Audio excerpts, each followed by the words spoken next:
Welcome to Das coaching. এখানে শিক্ষামূলক ও তথ্য নির্ভর ভিডিও দেখতে এক্ষুনি আমাদের চ্যানেলকে সাবস্ক্রাইব করে নোটিফিকেশন অন করতে পাশের বেল আইকনটি প্রেস করে দিন আর পেয়ে যান আমাদের আপলোড ভিডিওগুলির দ্রুত নোটিফিকেশন।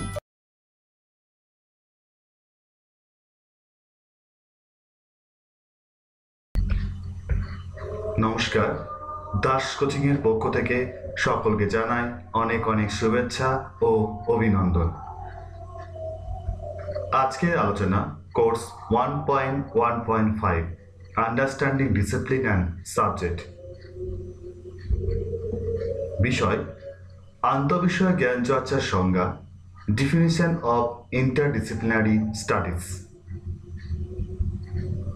মানুষ উন্নত বিচার বুদ্ধি সম্পন্ন জীব। অজানাকে জানা ও অচেনাকে চেনার এক প্রবল ইচ্ছা তার মধ্যে বিদ্যমান। তাই মানুষ একদিকে তার পরিবেশ সম্পর্কে সব সময় কৌতূহলী থাকে। তার কৌতূহল মেটাবার জন্য তার প্রয়োজন হয় বিস্তৃত জ্ঞানের। মানুষের জ্ঞান স্থূল থেকে ক্রমশ সূক্ষ্মতার দিকে অগ্রসর হয়। বয়স ও চাহিদা বাড়ার সঙ্গে সঙ্গে জ্ঞানের চাহিদা বাড়ে। জ্ঞানকে একাধিক বিভাগে ভাগ করে এবং বিভাগকে একাধিক বিষয়ে ভাগ করে প্রতিটি বিষয়কে জানার চেষ্টার মাধ্যমে হয় শিখন। এবার আসছি আন্তঃবিষয় জ্ঞান চর্চার অর্থ কি। আন্তঃবিষয় জ্ঞান চর্চার ইংরাজি যে শব্দ তা হচ্ছে ইন্টারডিসিপ্লিনারি। এই কথাটির গঠন যদি আমরা লক্ষ্য করি তাহলে দেখতে পাবো ইন্টারডিসিপ্লিনারি শব্দটি দুটি অংশ নিয়ে গঠিত। একটি হচ্ছে ইন্টার এবং দ্বিতীয় হচ্ছে ডিসিপ্লিনারি। ইন্টার শব্দের অর্থ হলো মধ্যবর্তী বা মাঝামাঝি অংশ বিশেষ, এবং ডিসিপ্লিনারি শব্দের অর্থ হলো কোনো বিশেষ ক্ষেত্র সম্পর্কিত। অর্থাৎ ইন্টারডিসিপ্লিনারি কথার আক্ষরিক অর্থ হলো দুই বা ততোধিক জ্ঞান চর্চার ক্ষেত্রগুলির মাঝামাঝি অংশ। এবার আসছি আন্তঃবিষয় জ্ঞান চর্চার সংজ্ঞা। আন্তঃবিষয় জ্ঞান চর্চার সম্পর্কিত যে সমস্ত সংজ্ঞা প্রদান করা হয়েছে তার মধ্য থেকে দুটি সংজ্ঞা এখানে উল্লেখ করা হলো। শিক্ষাবিদ উইলিয়াম নিউয়েল 2007 সালে তার decision making in interdisciplinary studies প্রসঙ্গে বক্তব্যে ইন্টারডিসিপ্লিনারি স্টাডিজের সংজ্ঞা দিতে গিয়ে বলেছেন, A two-part process, it draws critically on disciplinary perspectives and it integrates their insight into a more comprehensive understanding of an existing complex phenomenon, the creation of a new complex phenomenon.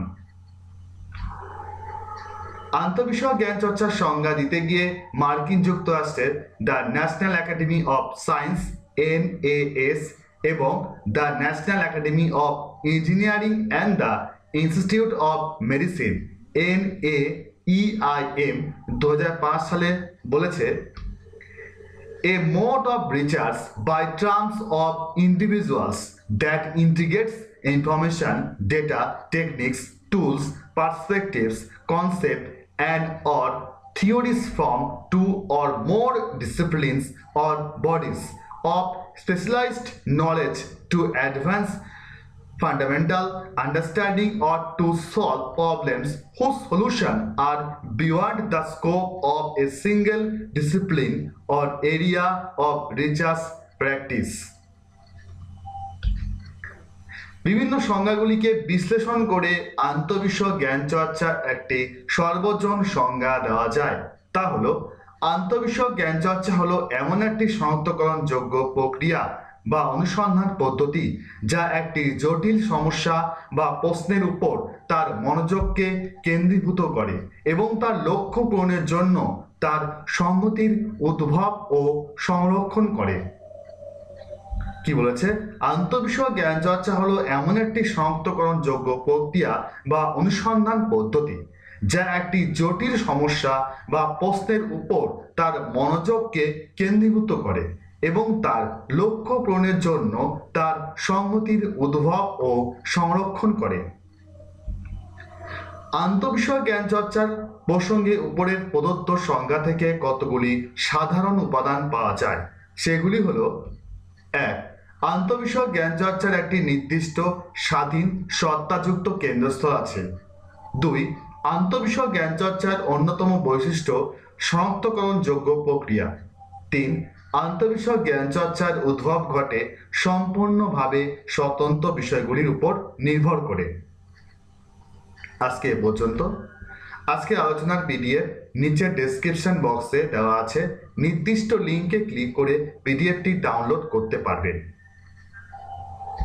যদি আমাদের ক্লাসগুলো ভালো লেগে থাকে তাহলে অবশ্যই Das কোচিংকে subscribe করে পাশে বেল আইকন প্রেস করে রাখবেন, যাতে আমাদের ক্লাসগুলো নোটিফিকেশন সবার আগে আপনি পেতে পারেন।